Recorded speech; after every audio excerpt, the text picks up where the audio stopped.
presentarles en primer lugar al doctor Roberto Garduño Vera. Él es doctor en Ciencias de la Información por la Universidad Complutense de Madrid e investigador titular del Instituto de Investigaciones Bibliotecológicas y de la Información. Pues le cedo la palabra. Gracias. Muchas gracias y muy buenos días, colegas. Bien, yo voy a abordar la temática sobre educación en bibliotecología a distancia en los inicios del siglo XXI. Originalmente estaba simplemente educación en bibliotecología a distancia del siglo XXI, pero reflexionando mucho más a través de la investigación que hice, acoté prácticamente este asunto porque, digamos, no puedo tener una perspectiva tan amplia de todo el siglo. Es por esto que lo acoto a los inicios del siglo XXI. Bien, los temas concretos que están prácticamente desarrollados en la ponencia son los siguientes: educación superior y sociedad del conocimiento, educación en bibliotecología, aprendizaje hipertextual, nuevos modelos de formación, los MOOC como innovación educativa en debate. Cabe señalar que el punto 3, aprendizaje hipertextual, lo acoto a esto, pero rescato dos teorías importantísimas en esta modalidad, que es esto, el aprendizaje hipertextual y el aprendizaje rizomático. No incluyo aquí el aprendizaje rizomático debido al tiempo que tenemos y porque justamente es sumamente complejo de explicar, pero está ya desarrollado en la ponencia. Bien, iniciaría mencionando que la educación superior y sociedad del conocimiento en los primeros años del siglo XXI se le dice con mayor certeza que estos fenómenos, la globalización, la sociedad del conocimiento, las tecnologías de la información y la comunicación y las redes sociales han impactado a esta modalidad y sus teorías que la sustentan o que la apoyan.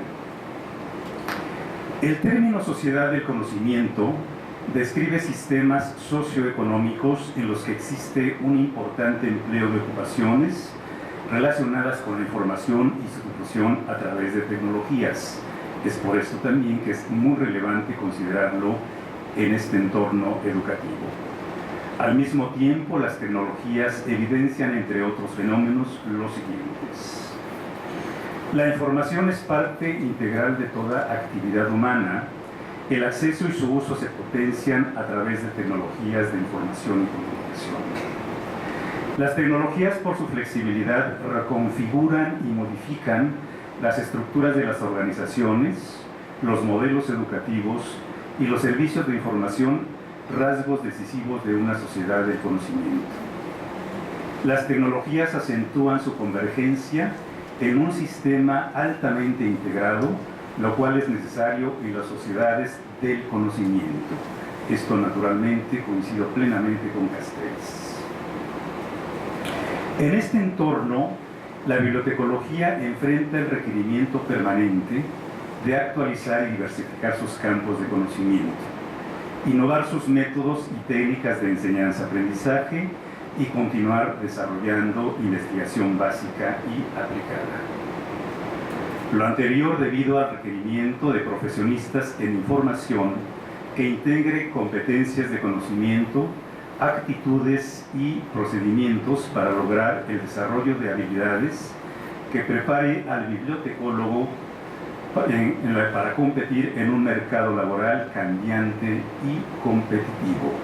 Esto creo que todos lo estamos viviendo. El punto 2 se refiere a educación en bibliotecología y saco los siguientes aspectos. El estudiante de bibliotecología requiere entonces de conocimiento en torno a teoría bibliotecológica. Sin duda, yo soy partidario de que la teoría no puede estar ausente de ningún plan de estudios por ningún motivo. Avances del conocimiento bibliotecológico, producción y circulación de los registros del conocimiento y de la información, uso de la información y derechos de autor involucrados, flujos de información en diversos entornos geográficos, selección de documentos en distintos soportes, atendiendo los escenarios y requerimientos de diferentes comunidades de usuarios, infodiversidad, censura y libre acceso a la información digital, estándares educativos que se refiere a objetos de aprendizaje y repositorios, usuarios de información digital, redes sociales y científicas de apoyo a los servicios de información para la educación. A partir de lo anterior procede tener en cuenta los siguientes aspectos. Replantear de manera constante la enseñanza de la bibliotecología, validar, jerarquizar e interrelacionar el conocimiento bibliotecológico para lograr una adecuada organización pedagógica. Solución de problemas relativos al orden en que deberán agruparse los diversos fenómenos de aprendizaje. Incidir en la formación de profesionistas que identifiquen, organicen, crean y difundan a través de diversas tecnologías de información relevante que apoye proyectos estratégicos para el desarrollo social.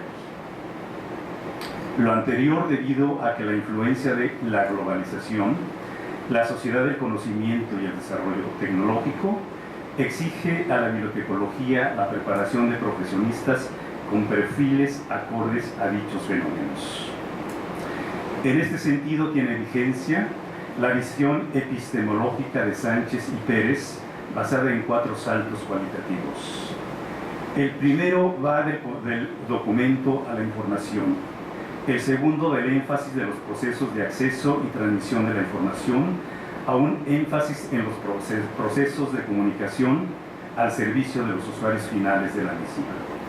El tercero, de los servicios diseñados desde una perspectiva localista a una perspectiva de cooperación de servicios en red. El cuarto se orienta al dominio y conocimiento de los procesos cognitivos, comunicacionales y lingüísticos generados por los contenidos y los soportes documentales. Se pretende entonces explicar que los bibliotecólogos cuenten con conocimientos que les facilite proporcionar servicios de información en una gran red global de bibliotecas de toda naturaleza, en interfaces múltiples entre bibliotecas y todo tipo de proveedor de información y de usuarios, en una gran variedad de puertas de entrada y llaves de acceso a la información. La educación de nuestro tiempo plantea el desarrollo de habilidades diversas debido a que la penetración de los paradigmas educativos de los inicios del siglo XXI exige de profesionistas que asuman posturas docentes, investigativas e informativas de calidad. El tercer punto, que es sobre aprendizaje hipertextual, señala lo siguiente. La educación superior en sus diversas modalidades educativas ha fomentado la investigación con distintas perspectivas psicopedagógicas.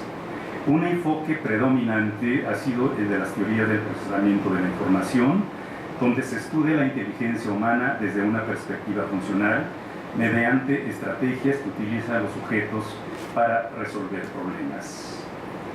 Toda propuesta educativa determina la identificación y comprensión de nuevos problemas teóricos y aplicados, en tanto implican un sentido de cautela y vigilancia epistemológica y al mismo tiempo un fuerte compromiso en tareas docentes y de investigación. A mediados del siglo XX aparece el hipertexto como sistema para el desarrollo, registro, organización y consulta de documentos digitales apoyados en el uso intensivo de tecnologías. En la actualidad es cada vez mayor el número de programas y aplicaciones de hipertexto a través de la web y lenguajes de marcado como el XML. El desarrollo de contenido educativo basado en hipertexto indica que para alcanzar los objetivos en el proceso de aprendizaje se requiere acceder en forma adecuada y oportuna a la información y al conocimiento. El aprendizaje hipertextual se considera eminentemente constructivista, lo cual determina que el alumno a distancia debe tener iniciativa para explorar entornos de conocimiento en presentaciones interactivas y dinámicas. Los distintos aspectos que se perfilan en este instante del aprendizaje hipertextual se relaciona con hipertexto de relación directa, hipertexto estructurado e hipertexto jerárquico. En el aprendizaje basado en el hipertexto subyacen principios cognitivos y procesamiento de la información, especialmente sobre la representación y modelamiento de la estructura del conocimiento y principios de aprendizaje en red. El hipertexto como estructura de lectura no lineal presenta alternativas en la apropiación de conocimiento, al mismo tiempo se convierte en una estructura de meta-aprendizaje en tanto permite procesos dinámicos de navegación para estudiar con precisión los contenidos didácticos dirigidos a alumnos o a grupos. Se infiere entonces que los sistemas hipertextuales son un excelente laboratorio para las teorías cognitivas, orientadas a encontrar nuevos problemas en los que se pueda centrar la investigación en ciencia cognitiva. Los nuevos modelos de formación MOOC como innovación educativa es el último rubro al que hago referencia. La internacionalización de la educación, la sociedad del conocimiento, los desarrollos científicos y tecnológicos han estimulado la aparición de la innovación educativa denominada Massive Open Online Courses, conocido en el mundo de la formación como MOOC. Los MOOC son cursos masivos abiertos en línea. Los MOOC deben evidenciar lo siguiente: ser un curso con una estructura orientada al aprendizaje que contenga una serie de autoevaluaciones, tener carácter masivo y de alcance global, en línea. Internet y la web son los medios principales de comunicación, abierto, por lo general son materiales educativos accesibles en forma gratuita y en línea. Un fenómeno interesante relacionado con MOOC se dio en el 2011, cuando más de 160,000 personas se matricularon en un curso sobre inteligencia artificial. Respecto al uso de MOOC en Iberoamérica, España es uno de los países con mayor avance. En América Latina, la UNAM incursiona en esta modalidad educativa. Algunos problemas de los cursos en MOOC, solamente quiero señalar algunos porque ya el tiempo se me está terminando, y me quiero referir al pobre diseño del curso, comunidad inexperta en el manejo de tecnologías, ausencia o deficiencia de evaluación de actividades de aprendizaje y costos ocultos. El incipiente desarrollo de su propuesta MOOC representa una alternativa para los modelos educativos emergentes, debido a que puede incidir con el desarrollo de investigaciones dirigidas al aprendizaje individual y colaborativo, el desarrollo y uso de contenido educativo de acceso abierto, masificación de la formación, redes académicas de aprendizaje distribuido y en metodologías pedagógicas orientadas a la formación masiva en escenarios virtuales de aprendizaje. Muchas gracias. Muchas gracias, doctor Garduño. No ha hecho falta sacar la tercera tarjeta. Al contrario, se acordó perfectamente. Bueno, entre tanto que la doctora Fernández ocupa su puesto, brevemente comentarles. El doctor Garduño nos ha hecho partícipes de una preocupación que yo creo que es común a todos, que es la de la formación de nuestros futuros profesionales de la información y fundamentalmente en el ámbito de la sociedad del conocimiento, que tanto nos preocupa, proponiéndonos unos modelos de formación que yo creo que, vamos, es una opinión personal, bueno, hay que considerar porque probablemente sea nuestro futuro más inmediato.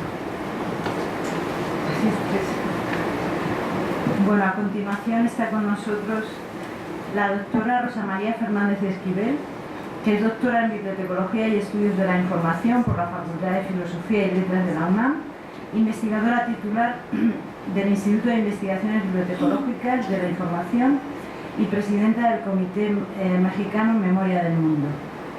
Pues tiene la palabra. Muchas gracias. Me da mucho gusto cambiar de tema. Ahora vamos hacia la historia. Como ustedes ven, hay la imagen dice en la muy grande y muy leal Ciudad de México. Son los títulos nobiliarios que Carlos V le dio a nuestra ciudad.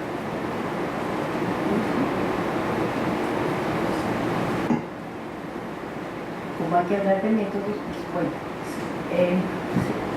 voy a hablar solo de dos corrientes, fueron las que dominaron la historia en el siglo XX y creo que parte de una de ellas sí dominaron la historia en el siglo XXI.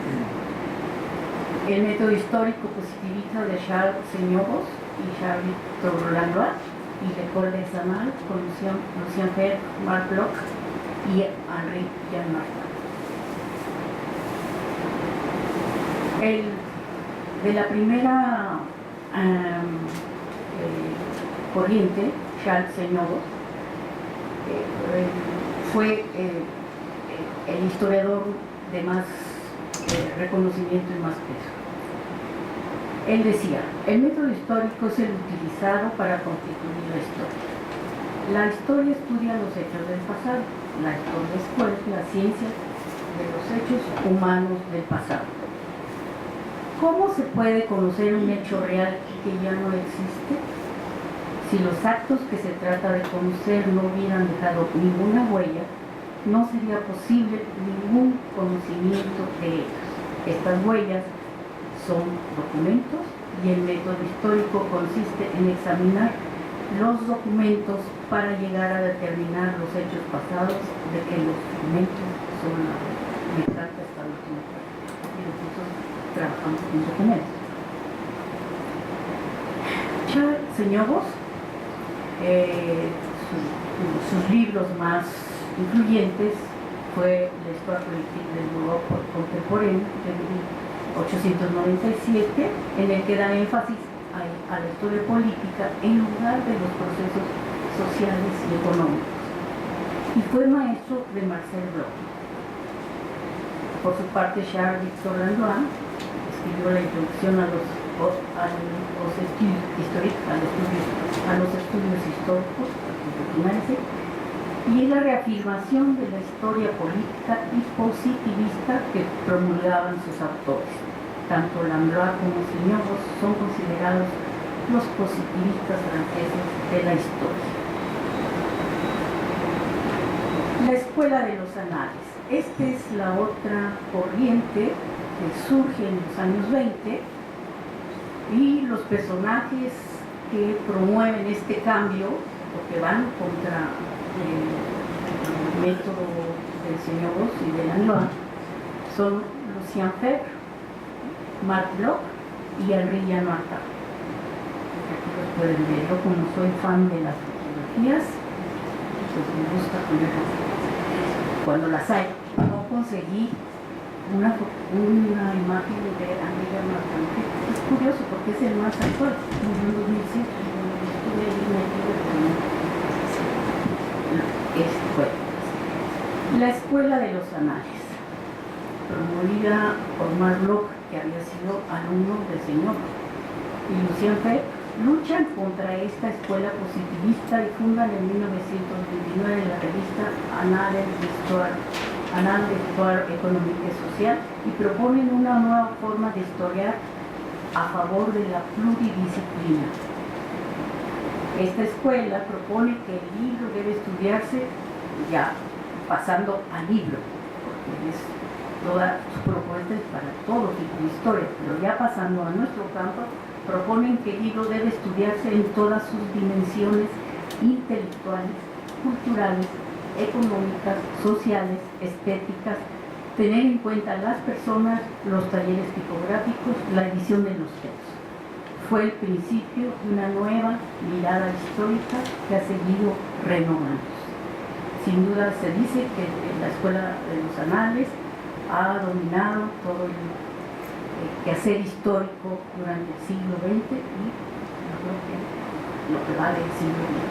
Aquí ven la primera edición de esta historia del libro, ya siguiendo la Escuela de los Anales, y esta es una edición más contemporánea. Bueno, ¿qué pretendo yo con estudiar las investigaciones que se han hecho sobre la imprenta del libro en México.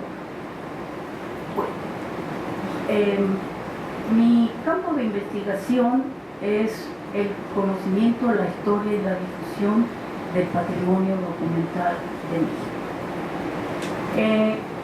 Entonces, lo primero que tengo que hacer es saber qué se ha hecho en este campo. Y entonces el propósito de mi estudio es analizar el desarrollo de la investigación histórica sobre la imprenta del libro en México desde el siglo XVI hasta el siglo XXI.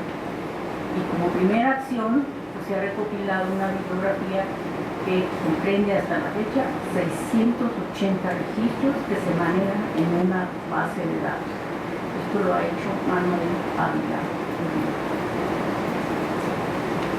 Esta base de datos comprende toda clase de documentos, artículos, libros, capítulos, ponencias, etc. Tipo de documentos que hasta ahorita se llevan en la bibliografía: 385 libros, 88 capítulos de libros, 165 artículos, 28 tesis, 14 publicaciones. Periodo o época que trata. Vean esto: 120 sobre el siglo XVI. Bueno, yo soy fan del siglo XVI. 57 sobre el siglo XIX, 23 sobre el siglo XVIII, 15 sobre el siglo XVII, 5 sobre el siglo XX. Como ven, la época novohispana pues es la más estudiada. En cambio, el siglo XIX y sobre todo el siglo XX está olvidada. Veamos los personajes más estudiados que encontramos. Ignacio Cumplido, este es un impresor del siglo XIX, extraordinario. Pero los que siguen: Antonio Espinosa, Pablos, Pedro Charte, Enrico Martínez y el destacado Antonio Ricardo, son del siglo XVI. También está Felipe Zúñiga Ontiveros y Juan José de Guerra y los siglos. Pero como ven, sigue dominando el estudio de la época y los personajes no hispanos. Lugares de publicación: 422 publicadas en México, 22 en España, y generalmente lo que le dedican las historias del libro en España, lo que dedican a México, si bien no va a su parafito, y a Perú medio parafito, porque son muy eurocéntricos. 17 en Estados Unidos, 4 en Chile, 4 en Francia, 4 en Inglaterra, 3 en Argentina, 2 en Alemania, 2 en Venezuela y 1 en Suiza.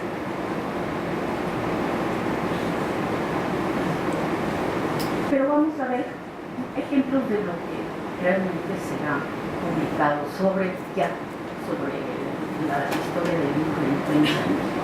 Aquí hay que decir que la historia del libro surge dentro de las bibliografías, como parte de las bibliografías, porque van a ver, se puede decir que estos prólogos sobre la Anteloquia de Juan José de Guerra y Eguren, en su biblioteca mexicana, que escribe para demostrar que hay cultura en la Nueva España, es el primer escrito cultural sobre la Nueva España, y allí se refiere también a la imprenta y a los libros que se publican en la Nueva España. Y dice: residen en esta ciudad el arzobispo, el rey y el Tribunal Supremo de la Nueva España. Existen igualmente en ella el arte de imprimir y el de acuñar monedas, y señala más.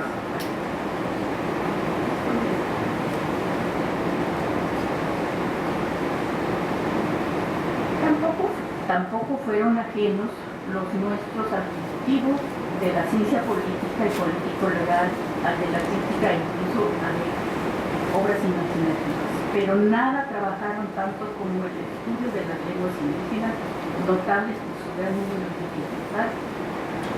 Y dice más adelante: cualquiera pues que fije su atención en estas bárbaras lenguas de dificilísima pronunciación e inteligencia, tendrá que confesar que esos escritos, pues, creo que todos deben saber que en la época hispana se publicaron muchísimos vocabularios y gramáticas sobre las lenguas indígenas antes, y se publicaron gramáticas de lenguas indígenas antes de que en Europa se publicaran gramáticas de lenguas de los países europeos. Tener que constar que esos escritos son de importancia y trabajo mayores que los muchos compuestos en hebreo, griego y caldeo y lenguas orientales cultivadísimas en antiguo con ayuda de libros y colaboración de signos. Y no es que los nuestros hayan totalmente descuidado estos idiomas, pues ya veremos en el cuerpo de nuestra biblioteca, que es una bibliografía, como no pocos han sobresalido en ellos y han escrito o publicado gramáticas que verían sobre las circunstancias que tal vez hará retractarse de su dicho aldeano y latino tan apasionado de todo lo griego y cesar en su creencia de que todos los mexicanos, sin excepción, sienten horror y menosprecio por los griegos. Él con su obra prueba todo lo contrario. Es muy orgullosísimo de su cultura novohispana. En el siglo XIX fue publicada la obra maestra de Joaquín García y Balceta, la bibliografía mexicana del siglo XVI, publicada en 1886, y su introducción de la imprenta es una verdadera historia de la imprenta de los libros en México.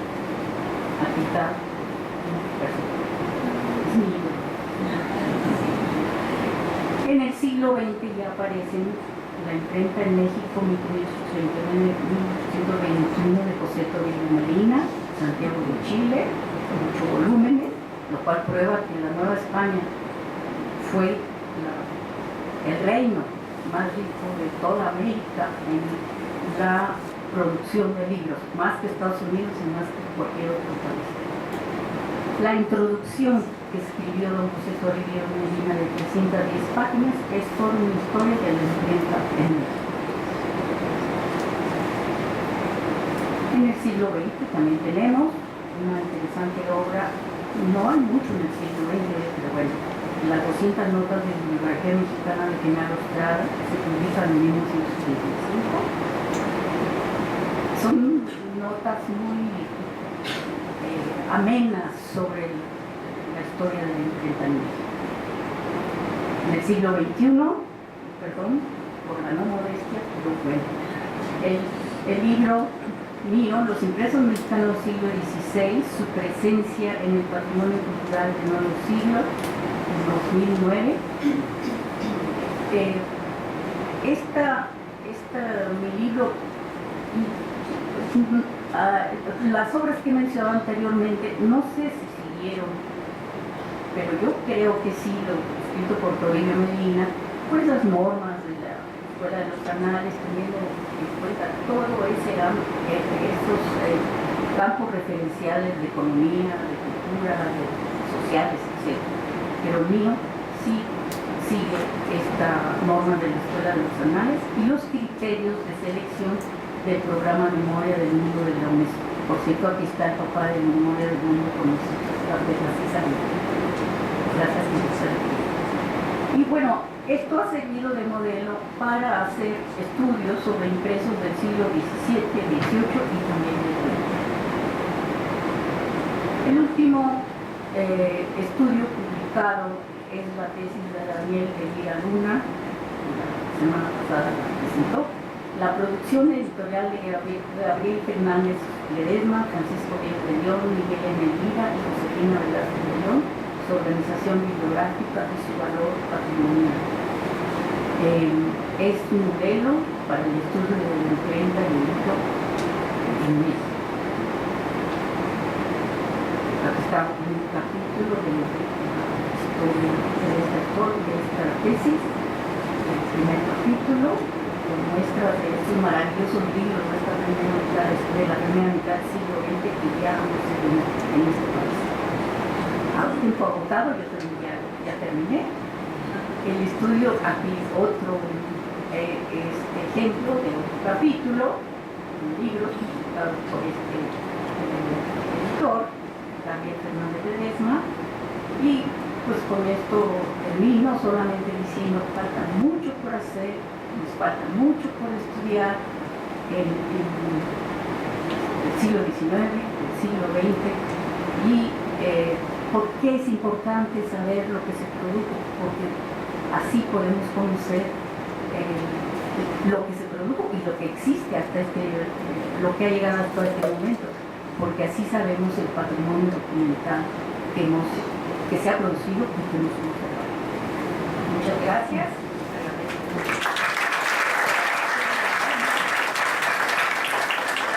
Muchas gracias, doctora Fernández. Bueno, pues antes de presentar al siguiente ponente, brevemente. Una vez más nos ha hecho partícipe de su pasión por el libro y su historia y la historia de la imprenta, y me siento mal porque, como decimos nosotros, un tirón de orejas a los españoles, ¿no? Porque no hemos trabajado. Pero Toribio del Campillo yo creo que es español, ¿no? ¿O no? Toribio del Campillo. No, vaya, yo pensaba. Muchísimas gracias. Y a ver si se animan ustedes para seguir investigando en este tema tan interesante en el que hay tanto que hacer. Bueno, está con nosotros el doctor Héctor Guillermo Alfaro López. Él es doctor en estudios latinoamericanos por la Facultad de Filosofía y Letras de la UNAM e investigador titular del Instituto de Investigaciones Bibliotecológicas y de la Información, también de la UNAM. Bienvenido y adelante.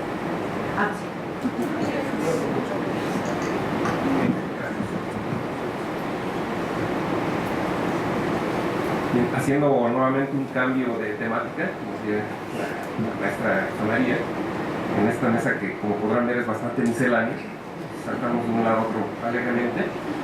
Entonces, el tema que voy a tratar es básicamente una reflexión de carácter epistemológico. Entonces, vean el giro prácticamente que estamos dando de la historia a la epistemología. Bien, y como dice el título de esta ponencia, es investigación bibliotecológica y el lenguaje de las imágenes. Para llevar a cabo esta reflexión, me planteé antes un problema. Creo que la epistemología debe comenzar con su propio desarrollo planteando problemas, es decir, problematizando los temas. Y en este caso, el problema que me he planteado para llevar a cabo esta reflexión es cómo desde la práctica de la investigación bibliotecológica, en este caso, se pueden construir objetos de conocimiento. Entonces, este es el problema, y de manera particular, las imágenes o el lenguaje de las imágenes es este objeto que se tiene que construir. Entonces, es la elaboración de un objeto dentro de un campo de conocimiento en términos teóricos. Digamos que esta es la idea medular que dirige esta reflexión. ¿Cómo se lleva a cabo? Claro, por cuestiones de tiempo es difícil entrar en detalle, ¿no? Es decir, son tiempos muy breves que incluso generan casi un paroxismo existencial, ¿no? Por las prisas en las que tengo que dar las cosas. Pero bueno, tratemos de dar unas líneas y a estas alturas sencillamente me digo hasta donde llegue el carrete en esos 15 minutos, ¿no? Se corta, pues ya no. Bien, esta reflexión comienza básicamente entonces poniendo sobre el tapete de las consideraciones a la práctica de investigación. ¿Cómo se desarrolla la práctica de investigación dentro de un campo de conocimiento? Antes hay que especificar una cosa. Un campo de conocimiento se constituye de múltiples prácticas. En el caso de nuestro campo, tenemos la práctica de investigación, la práctica de la docencia, la práctica bibliotecaria, que a su vez son constelaciones de subprácticas. Es decir, sabemos que dentro de una biblioteca se llevan a cabo múltiples actividades, múltiples prácticas. Entonces, en esa medida se manifiestan la constelación de subprácticas dentro de esta práctica general que es la de la biblioteca. Ahora, cada una de esas prácticas tiene una lógica que la articula.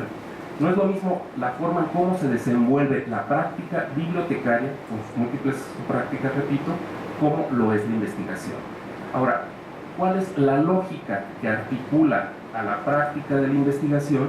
Es básicamente la construcción teórica, conceptual, metodológica de sus objetos. Eso es hacia el interior del propio proceso de investigación, la lógica que articula esta práctica. claro, esa práctica se mueve también en un contexto exterior, en términos de disposiciones institucionales que marcan cómo se debe llevar a cabo la investigación, pero remitiéndonos hacia esos elementos internos de la investigación. En este caso, ¿cómo se despliega esa investigación? Repito, creando teorías, conceptos y metodologías. En este caso, yo me lo he planteado de esta manera, que la teoría que se genera al interior de nuestro campo debe de estar signada por un continuum con la práctica. Y quiero detenerme brevemente sobre este aspecto. Hay una especie de decisión que se ha ido marcando entre lo que es la investigación aplicada y la investigación teórica, o básica, como se le llama. Creo que es un falso problema. La verdadera investigación establece un continuum entre lo teórico y lo práctico. Yo no veo por qué tengamos que hablar tanto de investigación aplicada como investigación básica, o teórica y práctica. Una verdadera investigación que se precie como tal ya de antemano debe de tener como supuesto la práctica. Y para eso me remito incluso a la gente que dinamiza ese continuum entre lo teórico y la práctica, que es la creatividad. Y para eso me remito a hacer referencia a un autor de un libro que por supuesto les recomiendo así ampliamente, que se llama La investigación apasionada. Es un poco de propaganda, este libro. Y es de un autor que se llama Pierre Joliot. Incluso para mayor referencias de Pierre Joliot, él fue pues nieto de Pierre y Marie Curie, y a su vez hijo de Frédéric e Irene Joliot. Tanto los padres como los abuelos fueron premios Nobel. Entonces creo que él sabe de qué se trata la investigación. Y él en este libro, que incluso el título mismo lo dice, La investigación apasionada, nos dice que toda investigación debe de estar determinada por la creatividad. Lo que dirige a la verdadera investigación productiva es la creatividad y no los procesos mecánicos y reiterativos en los que a veces suele también caer la investigación, repetir lo que se dice una y otra vez, sino que al contrario, cada investigación debe de tener la fuerza motriz de la creatividad.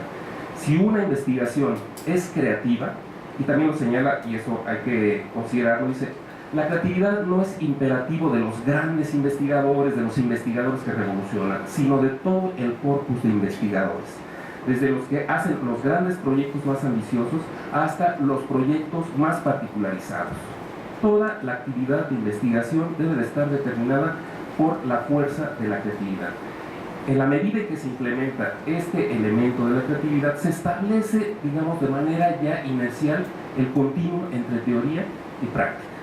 Entonces, repito, así, la investigación debe crear conceptos, teorías, metodología que esté ad hoc para los objetos, pero sobre todo debe de estar tensionada por la creatividad. Siguiendo entonces esto, me remito ahora ya en particular a estos elementos, la construcción sobre todo conceptual y metodológica, para que podamos después llegar al problema de las imágenes. Bien, para esto he elaborado un par de conceptos que de hecho pertenecen a otros conceptos que he ido desarrollando en otras investigaciones, que son el de objeto límite y el de objeto integrado. ¿Qué es un objeto límite? El objeto límite es cuando dentro de un campo de investigación hay objetos que le pertenecen, que forman parte de su propio ámbito de conocimiento de la realidad, pero que no alcanzan a ser integrados porque hay una serie de elementos, sobre todo a partir de su matriz constructiva de conocimiento, o sea, su paradigma, que no permite del todo integrar a esos objetos y los tiene como un límite, digamos que en la zona periférica del campo. Los objetos integrados son los que ya están legitimados y sustentados conceptualmente dentro del campo. Pongamos tecnologías de la información, lectura de textos, ya forman parte, son objetos integrados. Pero ¿qué pasa con las imágenes? Las imágenes son objetos periféricos, son objetos que no alcanzamos del todo a integrar. Como veremos más adelante, hay una serie de motivos por qué.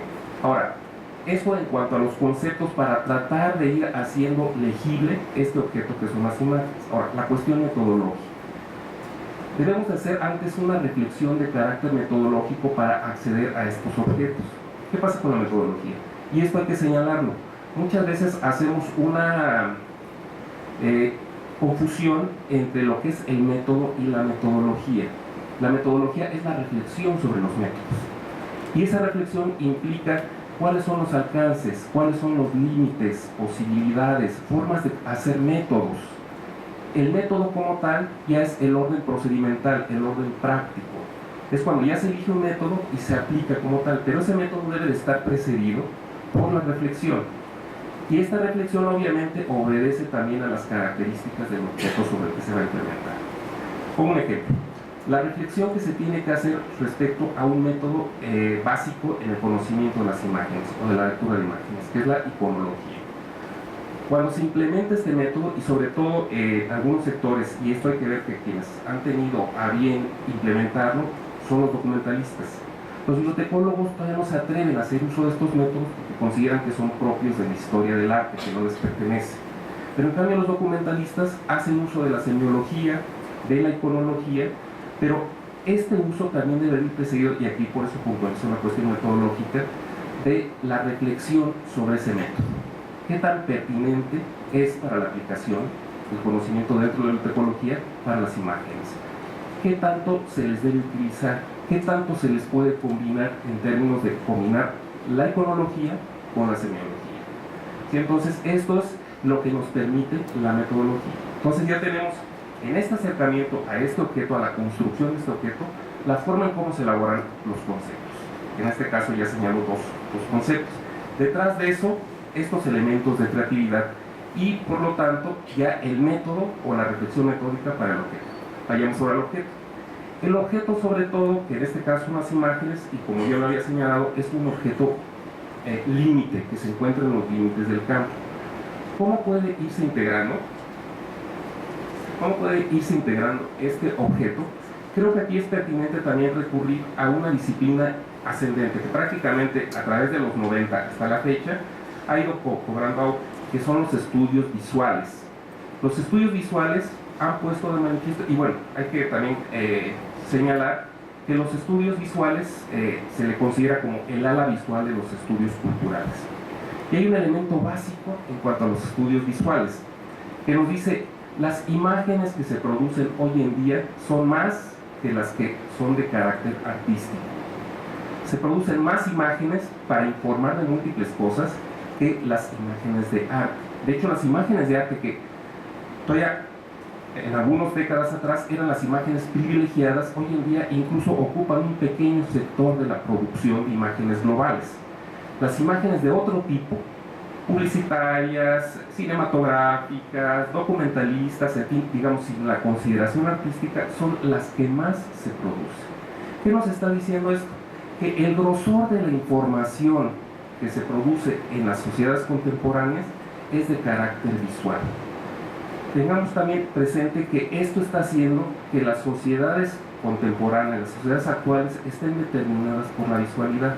La sociedad de masas se desarrolla, crece y sigue su auge a partir de un tipo de información también muy específica, que son las imágenes. Las imágenes están ahí, pueblan nuestro mundo, determinan nuestras formas de pensar y de dirigirnos visualmente al mundo. Por eso se dice que el mundo actual está determinado por la visualidad. Esto es de lo que nos hablan los estudios visuales. ¿Esto qué tiene que ver o cómo se relaciona con la bibliotecología en términos de conocimiento de las imágenes? Nos permiten ver eso, que las imágenes, repito, en su mayor porcentaje actualmente son imágenes de tipo informativo para la vida cotidiana. Ya no son las imágenes de los museos. Esto entonces le permite a la bibliotecología acercarse a una base de información muy amplia y que, si no nos ponemos de manera agudizada la mirada, nos daremos cuenta que prácticamente estamos siendo rebasados por esa información. En bibliotecología nos hemos manejado durante siglos, esta disciplina, desde que nace hasta la fecha, hasta que da incluso transición como ciencia, está determinada sobre todo por un tipo de información, que es la información escrita, pero ya actualmente está siendo incluso por momentos desbordada por la información visual. Entonces, esta disciplina tiene que aprender a construir ese objeto al interior en términos epistemológicos. ¿Cómo lo tiene que hacer? Comprender su propia estructura. Las imágenes básicamente son entidades sumamente complejas que se articulan en múltiples estratos a través de códigos. las imágenes tienen lenguaje. Cada una tiene un lenguaje específico. Por supuesto hay un código genérico, que es un léxico, que es una gramática y un estilo. A partir de estos elementos base del lenguaje de las imágenes, ahora se expresan a partir de los distintos dispositivos: cinematográfico, pictórico, el cómic, en fin. Cada uno de estos dispositivos hace uso de esa base de lenguaje para llevarla a las especificidades del dispositivo. Entonces, es ahí, a partir del lenguaje, y por eso lo señalaba al principio de esta breve exposición, es el lenguaje de las imágenes, no las imágenes solo como tal, el título de mi presentación. Por lo tanto, es en el lenguaje donde se construye la información específica que cada dispositivo de imágenes genera. Es ahí donde el bibliotecólogo tiene que comprender esta complejidad de la imagen para acercarse a ella, ver cómo se tiene esa información, poder organizarla para ponerla a disposición, pero sobre todo para hacer la reflexión de cómo este tipo de información está determinando la arquitectura de las sociedades contemporáneas. Entonces, repito, cuando nos acerquemos a las imágenes desde nuestro campo, hay que pensarlo también en términos epistemológicos. ¿Cómo este objeto límite podemos construirlo para convertirlo en un objeto de conocimiento y por lo tanto un objeto integrado, que forme parte e interaccione con la otra multitud de objetos que nos pertenece? Entonces es un llamado a abrir la mirada a otro tipo de objetos, a otro tipo de información que está ahí y nos está llamando.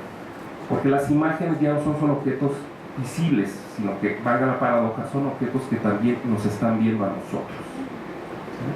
¿Sí? Y con esto termino mi participación y bueno, les agradezco que hayan escuchado. Muchas gracias, porque es muy puntual, no ha hecho falta. Bueno, agradecerle, el doctor Alfaro nos ha propuesto dos asuntos que creo que son de mucho interés. Tanto que estamos hablando de métodos, técnicas, metodologías. Yo creo que nos ha aportado brevemente una guía esencial para afrontar una investigación, esa reflexión metodológica de la que nos hablaba, y luego nos ha advertido sobre ese objeto que quedaba fuera de y que ahora ya tenemos dentro, ¿no? Nos ha advertido sobre la existencia, ¿no?, de ese asunto y la importancia que tiene que podamos entender el lenguaje visual, ¿no?, que se nos da en distintos soportes. No voy a presentar a la doctora Brenda Cabral Vargas. Ella es doctora en Bibliotecología y Estudios de la Información por la Facultad de Filosofía y Letras de la UNAM, investigadora titular del Instituto de Investigaciones Bibliotecológicas y de la Información de la UNAM y coordinadora del programa de posgrado en Bibliotecología y Estudios de la Información en la Facultad de Filosofía y Letras, también de esta universidad. Adelante, Gracias. Bueno, pues para mí nuevamente es un gusto estar aquí con ustedes. Y yo creo que cada uno de mis compañeros han mostrado a partir de estos 3 días una gran panorámica en cuanto a métodos, en cuanto a instrumentos dentro de la investigación, y yo creo que además nos permite un acercamiento de cómo hemos ido consolidando cada uno de los campos de investigación que se manejan dentro del instituto. Si bien algunos campos de investigación se van más a la parte teórica, otros se van a la parte práctica, pero bueno, aquí como mencionaba el doctor Alfaro, siempre tiene esa convivencia entre la teoría y la práctica, y lo vamos a ver en esta línea de investigación que tiene que ver dentro de tecnologías de la información. Bueno, pues el título ya lo mencionaron, es la naturaleza de la investigación bibliotecológica enfocada a la preservación de archivos digitales, y parto de una reflexión en donde nos dice que tiene sentido tematizar, dirigir la atención a algo siempre y cuando se haga presente la intencionalidad de aportar a la construcción de una racionalización de la experiencia, en la cual se constituye una perspectiva sistemática o por lo menos rigurosa de socialización de sentidos que se puedan sedimentar y servir de suelo de toda posible praxis comunicativa y comunitaria. Esto lo menciona Germán Vargas Guillén. Bueno, los temas que voy a tratar aquí va a ser una breve introducción porque, bueno, ya en la ponencia escrita ya hablo ampliamente de toda la historia de la preservación de los archivos digitales, que si bien no es muy amplia, pero bueno, ya me enfoco un poquito en ello, de dónde se parte para la investigación de esta línea de investigación, su desarrollo y algunas reflexiones finales. Bueno, esto, la cuestión de la preservación de archivos digitales tiene que ver a partir de 1990 y se empieza a ver por las distintas instituciones y empresas porque lo ven como un problema. ¿Cómo pueden ellos preservar sus documentos que se encuentran en los archivos digitales? Entonces, bueno, todos saben que dentro de las diferentes instituciones surge una gran cantidad de documentos de toda índole, empezando desde los correos electrónicos que cuando llega una nueva persona se pierden, y muchos de los correos son desde el punto de vista institucional. ¿Quién guarda, por ejemplo, desde hace 20 años o 10 o 5, la comunicación que hay entre una institución con otra y que a veces es información valiosa y nadie la está conservando? Anteriormente podíamos tener la correspondencia entre un autor y otro y se guardaban posteriormente en algunos libros, en algunos documentos que podían servir para la memoria. Bueno, continuamos. Por esta razón, hoy en día es ineludible su conservación por diversas razones patrimoniales, culturales, jurídicas o de otro tipo. Pero ¿quiénes intervienen en este problema? Pues no es solo una tarea de archiveros o de bibliotecarios, sino de todos los actores relacionados con la creación, la gestión y el uso de cada documento digital. Hemos hablado de manera continua qué se entiende por naturaleza. De hecho, el título de este evento parte de qué es la naturaleza. Y bueno, aquí hago referencia a que es la sustancia de las cosas que tienen el principio del movimiento en sí mismas, y en este sentido la naturaleza no es solo causa, sino causa final.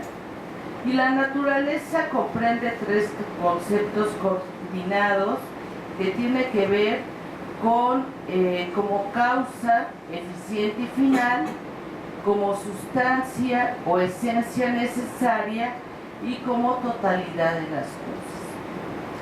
Entonces, al hablar de la naturaleza de la investigación, de la preservación de los documentos de archivos digitales, nos estaremos refiriendo a los aspectos, reglas, características, métodos, problemas, un panorama histórico de la misma, pretendiendo con esto facilitar la comprensión profunda de esta línea de investigación.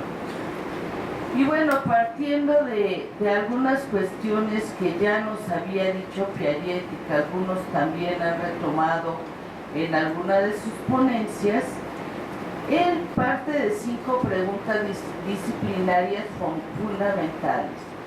¿Qué objeto de estudio se pretende abordar cuando estamos hablando de un objeto para investigar?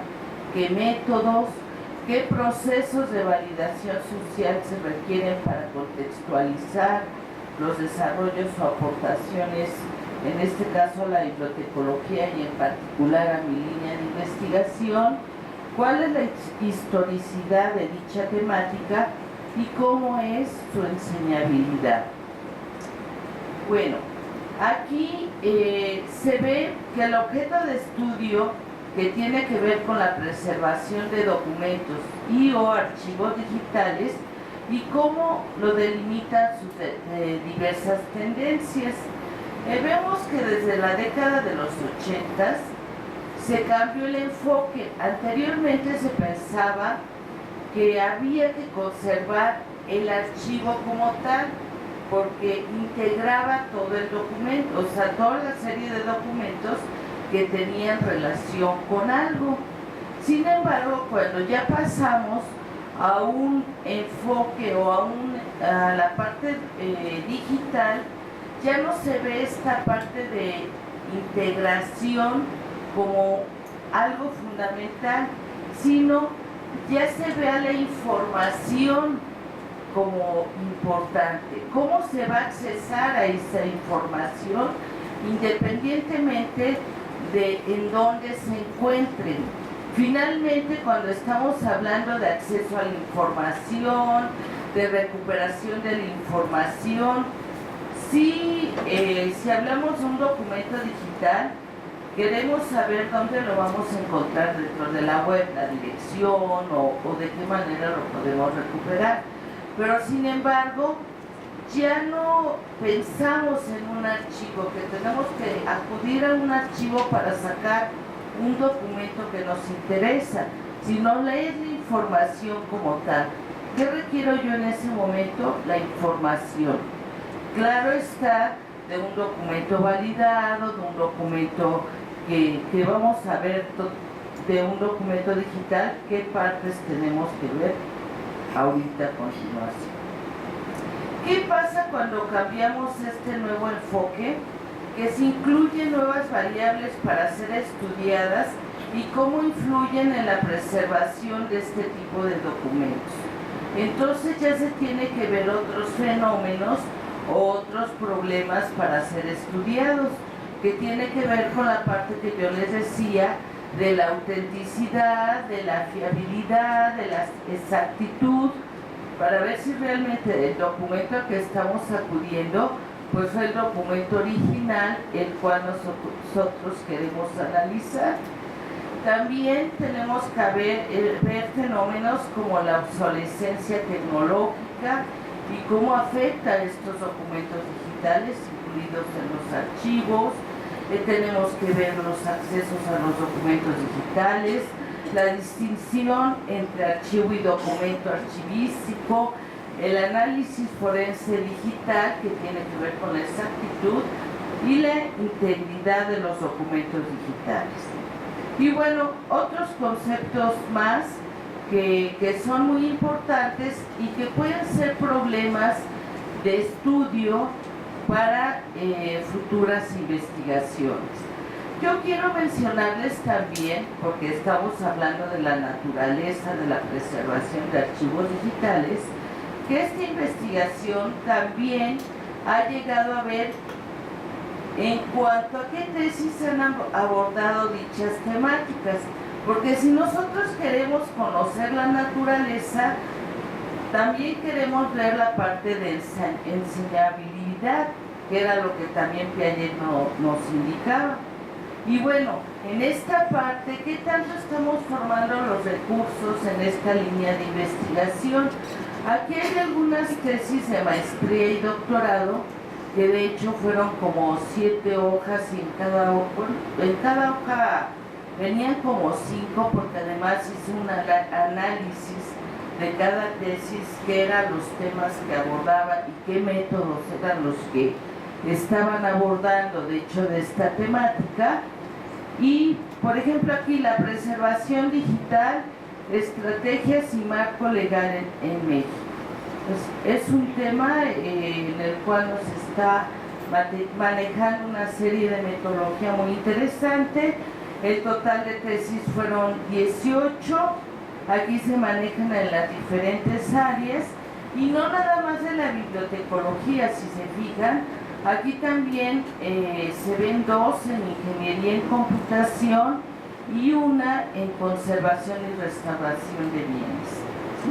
Entonces, para que veamos que, pero bueno, seguimos nosotros incursionando más en esta línea de investigación, que yo creo que eso es importante, que no dejemos ausente este campo de investigación. Aquí vienen, bueno, las carreras. Posteriormente hice unas gráficas del porcentaje. Vemos que el 50% todavía sigue siendo dentro de la licenciatura, y si lo juntamos con la maestría, todavía estamos siendo un 78% de nuestra disciplina que está abordando esta línea de investigación. Entonces, es muy importante ver esto. Los temas abordados desde diferentes, bueno, esta me la paso porque ya me quedan 2 minutos y quiero pasar a esta parte. El formato físico contra el formato digital. Se ve que todavía se están analizando estos 2 formatos. Sí se habla ya del formato digital, de los archivos digitales, pero también se parte de un panorama de los documentos impresos, ¿sí? En muchos de los libros, en muchas de las tesis. No únicamente se habla del documento digital. ¿Qué instituciones, así brevemente voy a mencionar 3, son las que están haciendo proyectos, hasta están llevando a cabo estudios? Aquí menciono 4, entre los que en un momento nos va a hablar el doctor Buchas más del proyecto de Interpares. También dentro de este proyecto se ven todas las publicaciones, las metodologías abordadas en la tesis, y como reflexión final, si bien todo lo anterior ha contribuido al conocimiento y ofrece algunas perspectivas para el estudio de la preservación de los documentos de archivos digitales, falta mucho por realizar. Es un tema muy hablado, pero aún carece de los adeptos que la práctica y la información demandan. Los invito entonces a muchos de ustedes que estén pensando en algún objeto o en alguna línea de investigación, que creo que la de preservación de archivos digitales y en algunas otras cuestiones que tienen que ver en preservación de documentos de todo tipo es muy importante, sobre todo porque se va a dejar la memoria a futuro de lo que es todo el conocimiento en la actualidad. Gracias.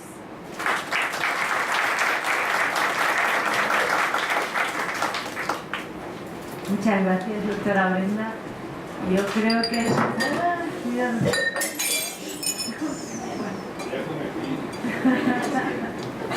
Nada, sigo. No, les decía que yo creo que es muy fácil aceptar la invitación después de la exposición que ha hecho la doctora Cabral. Nos ha puesto conocimiento de toda la investigación que se está llevando a cabo. Tenemos apoyos, ¿no?, de instituciones internacionales que trabajan en ello, y lo que es interesante y nos alegra es el hecho de que haya investigaciones en este sentido, pero tiene que haber más, así que lo dicho, que se animen y acepten su invitación.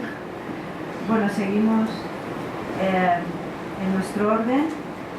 El doctor Juan Buchas Márquez es doctor en Bibliotecología y Estudios de la Información por la Facultad de Filosofía y Letras de la UNAM e investigador titular del Instituto de Investigaciones Bibliotecológicas y de la Información también de la UNAM. Adelante. Muchas gracias. Buenas tardes a todos. Es un gusto estar aquí. Como dijo la muy noble e insigne muy Ciudad de México, y le faltó decir, y en el día muy santo, señor San Francisco. Para los que vienen Allende del Mar, hoy decimos que es el día del cordonazo, que se supone que nos pega la última tormenta, el último huracán de la temporada, es cortesía del señor San Francisco. Ese se le llama el cordonazo. Oficialmente hoy termina la temporada de huracanes. A la naturaleza esto no le importa y siguen llegando todavía algunos después. Pero oficialmente hoy terminamos nuestra temporada de huracanes por cortesía de... Bueno, después de esto, pasar a... naturaleza y método de la investigación bibliotecológica es el tema que hoy nos ocupa. La ponencia es la investigación en archivos en interpares-PROS. Y ahorita voy a aclarar. Voy a hacer nada más una muy breve exposición de lo que es el proyecto para contextualizarlo y los que no lo conocen simplemente entiendan cuál es su naturaleza antes de pasar a su naturaleza y método. Si no, no sería. Pero me iré muy rápido. Además ya la doctora Cabral avanzó algo. Bueno, todo esto nace de una serie de la problemática sobre la que gira esto es la red, la internet, con toda la evolución, 2.0, semántica y todo esto que existe ahorita. Pero, ¿qué significa toda la evolución de internet en un conjunto internacional, multiorganizacional, servicios, sus aplicaciones? ¿Qué significa esto en términos de leyes, políticas, prácticas respecto del manejo de documentos y documentos de archivo? Son dos cosas, documentos y documentos de archivo, que deben ser considerados aparte. Bueno, primero, hay un tema central para esta investigación que lo podemos describir en la palabra confianza, ¿sí? La gente espera, hoy en día, todos estos documentos que tienen las organizaciones que guardan archivos, Hacienda, o sea, el servicio tributario, el registro civil, este es la institución que tienen con el registro electoral, la compañía de energía eléctrica, el teléfono, los bancos, los hospitales, etc. Todos esos que colectan información, pues la gente espera, tiene confianza en que los documentos y los documentos de archivo que están ahí, que son digitales, pues se manejen adecuadamente y se conserven por el tiempo que deberían de conservarse. Pero si nos ponemos, hay esta confianza, pero en realidad no sabemos si están siendo bien manejados, ni dónde están siendo bien manejados, ni cómo es que estos documentos realmente estarán allí todo el tiempo que deben de estar o no estarán cuando no deben de estar.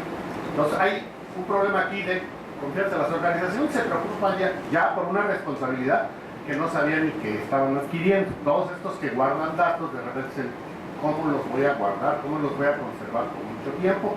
¿Cómo los mantengo seguros? ¿Cómo mantengo privacidad? ¿Cómo doy transparencia? Toda una serie de problemas que ahora se les ha venido el mundo encima. Este es por parte de las instituciones. Las bibliotecas dicen, ahora ya no tengo las revistas residen en servidores de los proveedores, los libros también. Muchas veces ahora las listas de usuarios, todo esto reside en la red, en la nube, en algún proveedor. Cosas que se están poniendo en Facebook, en otros lugares donde esas organizaciones se hacen copropietarias de la información que uno sube. Ya hay muchos problemas ahí de confianza. O sea, la palabra aquí es confianza. Y las personas se preocupan por esto que habíamos dicho, el manejo que las organizaciones hacen. Bien, entonces hay sistemas, organizaciones que contienen documentos de archivo, que son malos documentos, debido a que faltan metadatos, contextos internacionales, pero bueno, ahí tienen a los documentos. Se requiere es que la versión, más que la versión digital, sea considerada tan confiable y válida como la tradicional, aunque la entidad digital es distinta de las entidades físicas, pero ahora ya se requiere. Factura electrónica, por ejemplo, aquí en este país ya es obligatorio. Ya no hay, nadie puede expedir facturas en papel. Tienen que ser electrónicas y controladas por el sistema tributario. Registro civil, ya no hay actas de nacimiento en papel. Ningún estado, todas son digitales. En el momento de su registro. Una cosa es la copia, pero el registro civil, el acta, se hace de manera electrónica. Documentos de archivos digitales producidos en agencias oficiales que entonces solo tiene el gobierno, en el caso del registro civil, y el público confía implícitamente en esas agencias, de las cuales no todas son confiables, ¿sí? Como podremos ver, o no confía en ellas cuando por ley debiesen de ser confiables. ¿Sí? Okay. ¿Qué significa confianza? Es un intercambio con alguien cuando no se tiene pleno conocimiento acerca de él, ni de las intenciones de las cosas. Debe sustituir información que no tiene con otra que sí tiene. Rápidamente, para no perderme aquí, irme a lo de método. Ok, hay relaciones que se van dando, reglas que se llaman las reglas de la confianza entre los confianzas, los trusters, y los confidentes, los trustees, o sea, aquella gente que es de negocio. Y hay toda una serie de información, vínculos, etcétera, que vienen ahí. ¿Cuáles son las características que deben de tener esas instituciones que son confidentes, o sea, a los que se les deposita la confianza? Reputación, de las acciones y conductas pasadas del confidente; desempeño, las acciones presentes y pequeñas; confianza, la seguridad de una expectativa de acción; competencia, posición de conocimientos, habilidades, talentos para poder realizar. Todo esto es lo que se requiere para establecer una relación de confianza con las organizaciones, entre organización y organización, o persona y persona. El problema es que prácticamente no hay nada escrito sobre esto a nivel documental. O sea, eso todavía hay que estudiarlo y empezar a decir cómo se dictan y se arman las reglas de la confianza. Y la autenticidad, que es derivada de la confianza, es en evidencia fundada, confianza en el desempeño y competencia del custodio de la información de acuerdo con su reputación. Todo eso hay que investigarlo, escribirlo, cómo se va a armar.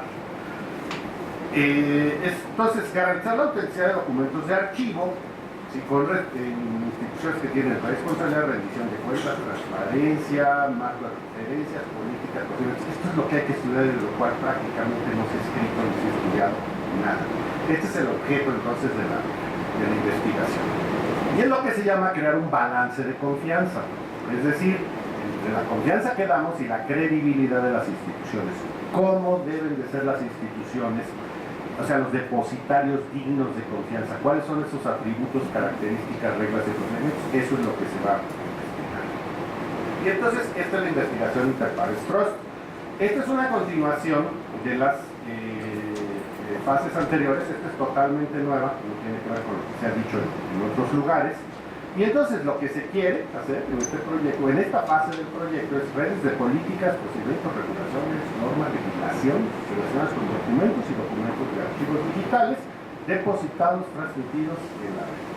Así de fácil, así de simple. Y suena mucho más fácil decirlo, obviamente, ¿no?, que organizarlo.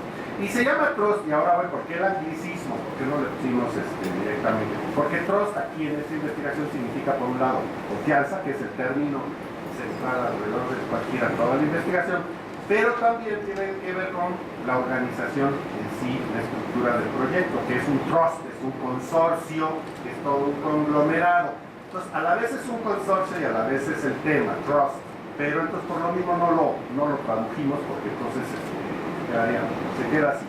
¿Por qué es este consorcio? Hay 7 equipos, teams, que están en esta división que no se ve, alcanza a ver aquí, pero se los digo, es América del Norte, que es Estados Unidos y Canadá; Latinoamérica, ya sé que México está en América del Norte, para que luego no vayan a decir que no sé geografía, ¿sí? Sí, pero por fines logísticos se agrupó como América del Norte, solo Estados Unidos y Canadá, y México hasta Argentina será el team Latinoamérica. ¿Por qué? Porque inclusive en los mismos estudios hay cuestiones propias. En primer lugar, idiomas, que solo es castellano y portugués.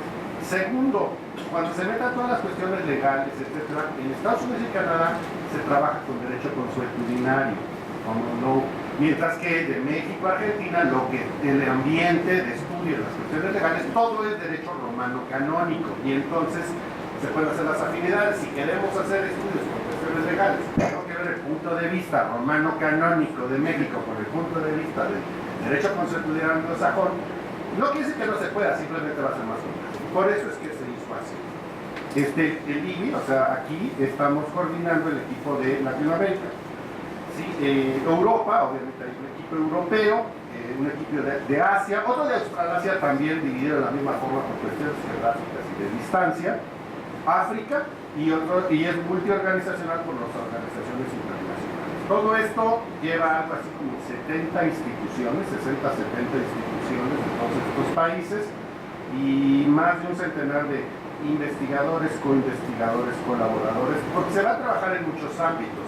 Nos interesa, y confianza es documentos, o sea, materiales y cosas desde el punto de vista de bibliotecas en la nube, libros, etc. Archivos. Pero hay gente que le interesa ver esto de confianza desde el punto de vista de redes sociales, de periodismo, la información que surge en las redes y que no es confiable y todas estas cuestiones. A ellos les interesa eso. Cuestiones que dicen, yo quiero ver los aspectos legales, legislaciones que se pueden aplicar o que se aplican en otros lados para que todas estas cuestiones se vayan regulando, normas internacionales de facto o de jure, Entonces, por eso hay muchas visiones de abogados, periodistas, archivistas, bibliotecólogos, informáticos, etcétera, lo cual hace toda una cuestión. Sí. Y entro ahora sí, ya me quedan 5 minutos y paso a la parte del método.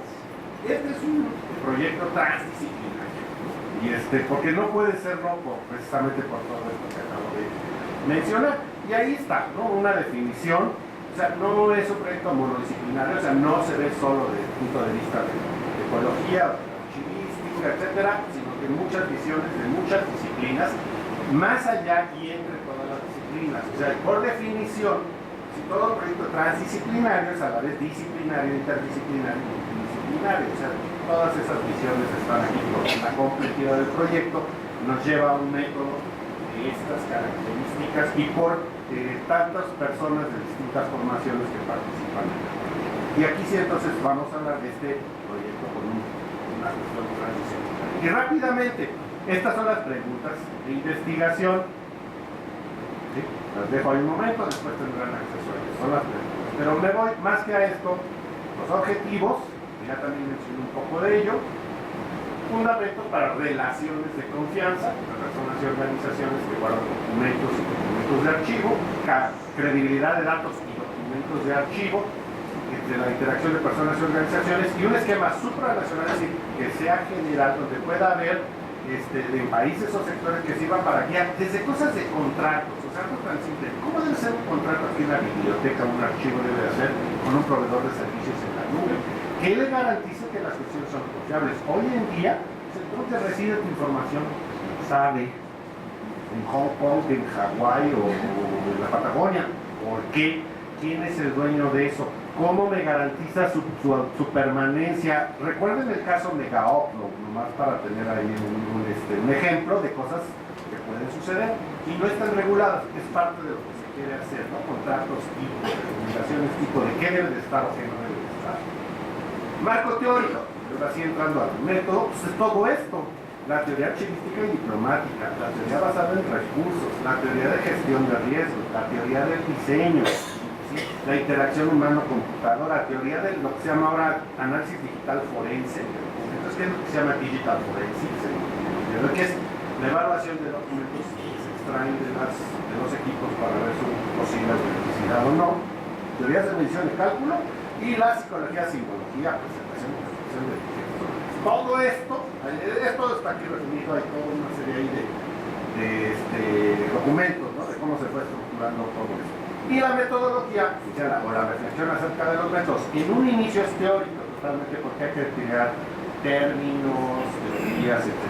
Entonces, análisis de servicios, estudio de leyes relevantes, casos de leyes, regulación y normatividad, cuentas y entrevistas y estudios de casos. Esto es para un poco la etapa de recabar información que precisamente obtener en un inicio. Y después ya vienen, después de cada etapa, modelados de actividad y entidad que deben de ser comprobados. Con análisis automático, archivístico, el análisis forense digital, análisis comparativo, etc. Y se van a crear después los modelos de políticas, procedimientos y procesos y tienen que validar con ciertas instituciones de prueba para que esto de la práctica tenga un sentido, no que nada más. 5 grandes áreas temáticas o dominios que vamos a trabajar: terminología, recursos, ahí están, políticas, temas sociales, educación internacional. Eso sí, los proyectos tendrán como eje central una o más de una de estas áreas, como lo que llamamos los dominios.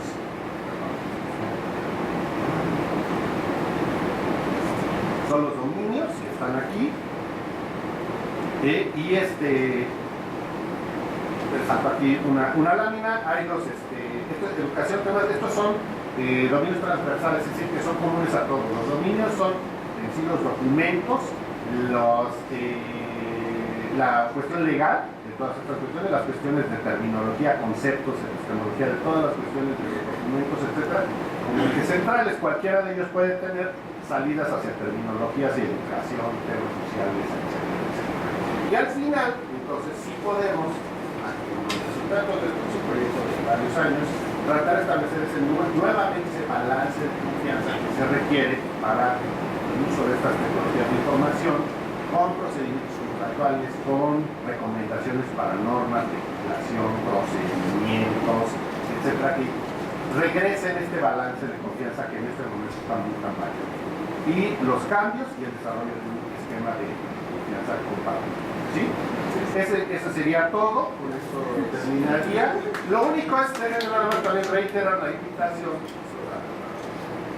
en el sentido de que, como ven, este es un proyecto muy grande.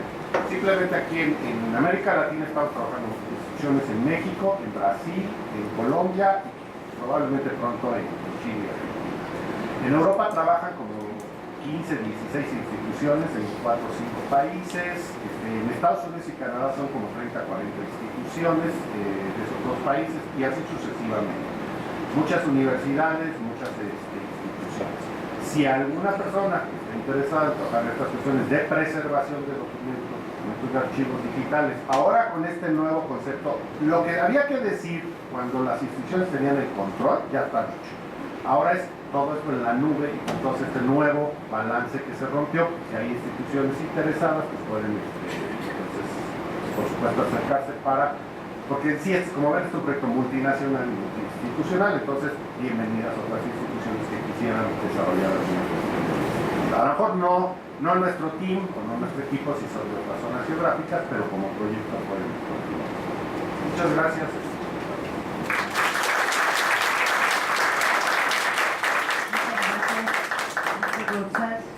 Una vez más, ya ven, les invitan a participar en este asunto que es tan interesante y en este proyecto que sinceramente, personalmente pienso que es bastante interesante, ¿no?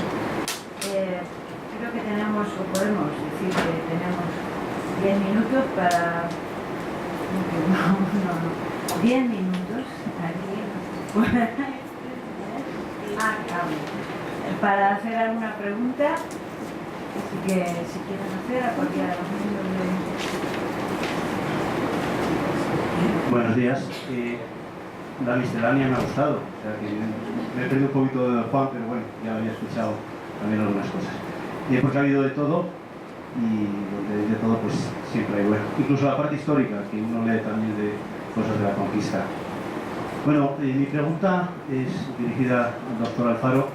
¿Qué tan pertinente es la relación connotación de notación de la que hablaba Barthes en relación a lo que se ve en la imagen y lo que no se ve en la imagen, lo que se puede interpretar de la imagen? De alguna forma estáis trabajando también esta línea de investigación. Por cierto, me alegra saber que cada vez estamos en mayor sintonía en el ámbito de la documentación. Entonces no sé si estáis trabajando esta línea que en España y en Europa hemos venido trabajando. Muchas gracias. Claro, no tan de cerca, incluso he estado iniciando, no me atrevo a decir una investigación en serio, sino una reflexión, en términos de que es una propuesta que puede parecer un poco paradójica, sobre todo tocando solo lo que se ve y lo que no se ve de la imagen. Y en esa reflexión estoy considerando que la imagen, incluso hasta las de mayor carga figurativa en términos muy realistas, lo que nos muestran es lo invisible. Que las imágenes como tal nos muestran lo que no se ve, que es una paradoja porque pareciera ser que las imágenes, sobre todo, repito, en esta vertiente de carácter representativo, figurativo, pareciera ser que es una especie de retrato de la realidad, en unas incluso hasta extremo realismo. Yo, repito, todavía es algo que no termino todavía de desarrollar, porque no le puedo dedicar todo el tiempo apropiado, y bueno, y esto dentro del marco del seminario que coordino, que la temática que actualmente estamos trabajando en el seminario de pensamiento teórico bibliotecológico es este problema que yo traía en la exposición, es decir, la fundamentación teórica epistemológica de la imagen dentro del campo bibliotecológico. Y digamos, como sucedáneamente dentro de esas investigaciones que estamos haciendo ahí, he estado derivando hacia esta reflexión, que la imagen lo que nos muestra es lo que no se ve. Voy a hacer un ejemplo muy breve. Cuando vemos una imagen, y sobre todo a partir ya de las tecnologías, pienso en la cinematografía y la fotografía, pueden mostrarnos a tal detalle cosas íntimas, cosas que de forma inmediata no vemos. Y es ahí donde la imagen nos está mostrando lo invisible, lo que el ojo no ve. Porque además el ojo salta constantemente. Es decir, por sus propias características anatómicas y de desenvolvimiento perceptivo del ojo, el ojo todo el tiempo está saltando de un lado para otro, no se fija largo tiempo en algo. Por lo tanto, los detalles, la dinámica minúscula de las cosas que nos presentan las imágenes, no las vemos. En realidad, por eso nos están mostrando lo que es invisible para el ojo. Y ahí vemos entonces esto que se ve y lo que no se ve en cuanto a la imagen. Pero repito, es toda una reflexión que todavía falta tiempo y maduración por llevarla a cabo, ¿no? ¿Alguna pregunta más? Dos, no, uno.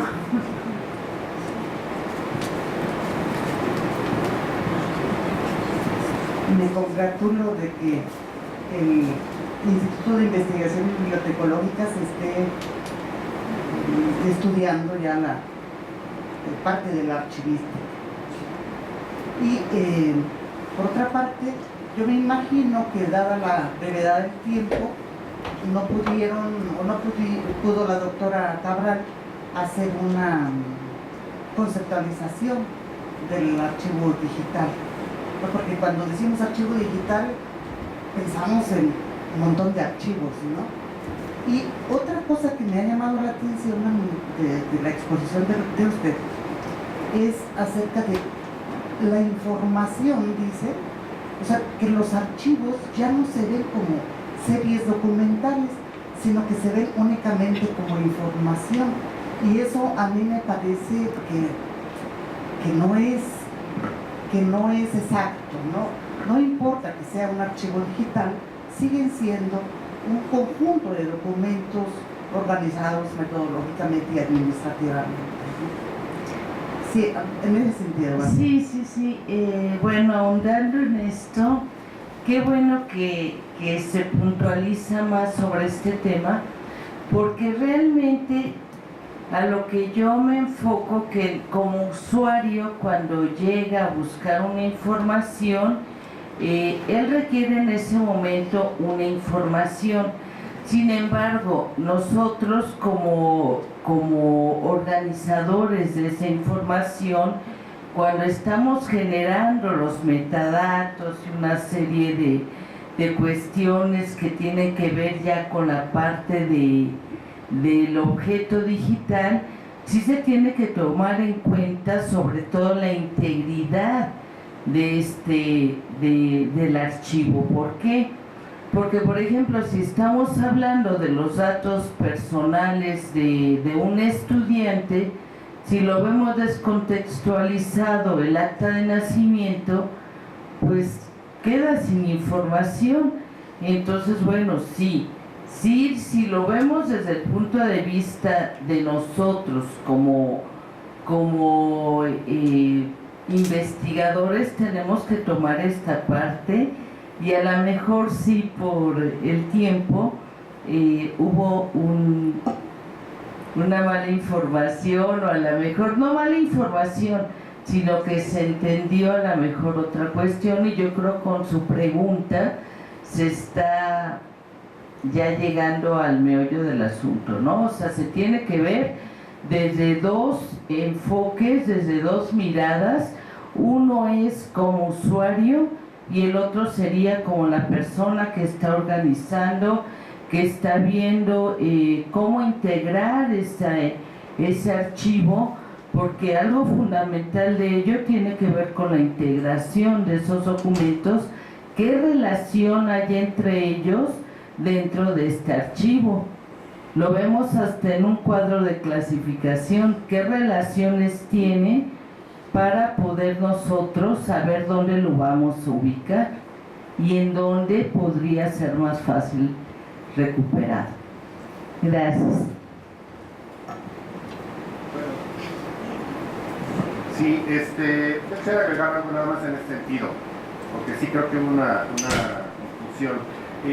Los archivos hoy en día, los digitales, cuando hablamos de archivos digitales, se consideran agregaciones de documentos, es decir, lo que se ha diluido es el concepto del expediente o folder o carpeta, porque era la manera en que se agrupaban los archivos físicos.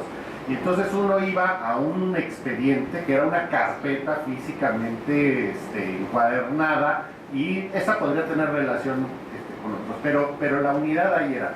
Esto se ha diluido. siendo los mismos principios, obviamente clasificación, orden de procedencia, todo, la estructura, respetando todo eso. Ahora los documentos de archivo se consideran parte de una gran agregación y ya no pertenecen en sí a un folder o carpeta, sino lo que manda es todos estos vínculos archivísticos que lo relacionan con los demás documentos de ese fondo o de otros. Y entonces, visto como tal, es un gran conglomerado de información que está en agregaciones, que siguen los principios archivísticos, etcétera, etcétera, pero hay que verlo desde otra forma. Y entonces, como conjunto de información es un gran repositorio de información, sin carpetas, sin folders, ¿sí? Como agregado y como todos sus principios y todo esto de que sigue los clasificación, disposición, todos los principios se mantienen y se siguen respetando en ese sentido. Nada más es cuestión de cómo se maneja esto para la óptica, pero no quiere decir que en su manejo ya no se respeten los principios que son típicos o propios de la archivística, ¿no? Bien, ¿alguna pregunta más?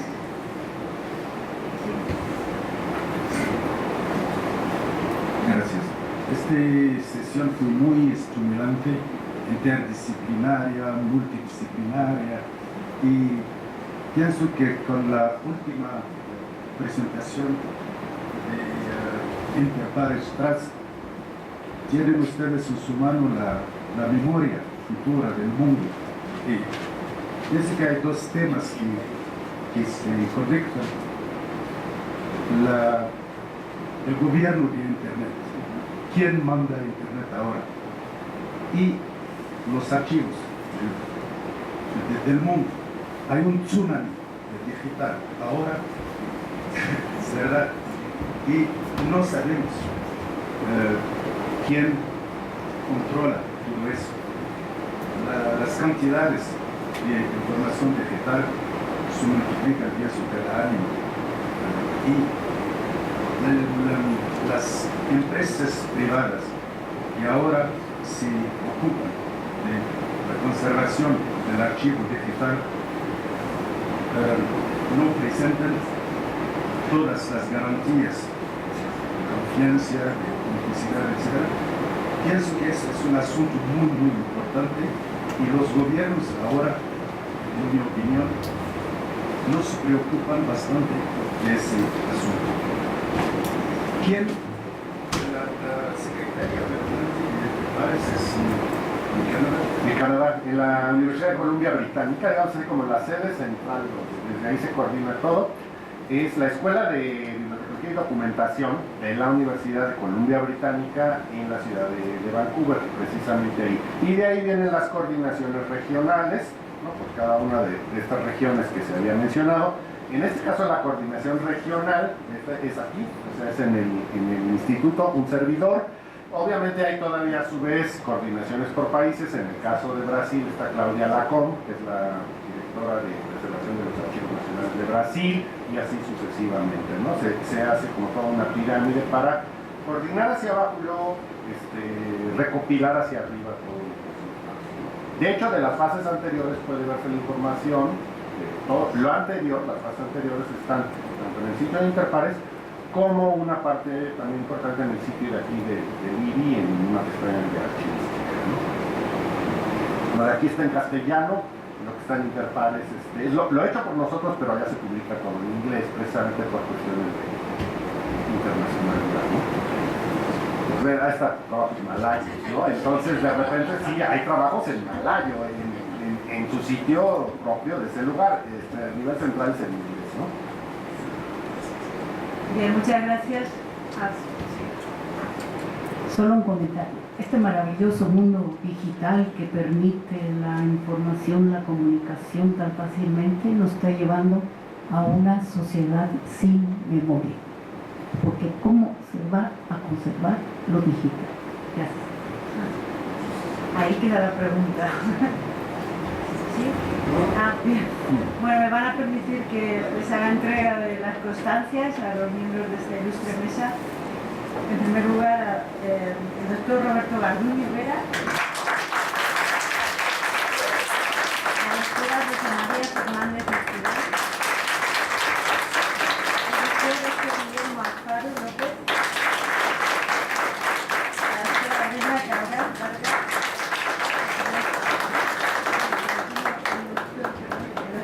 on both sides.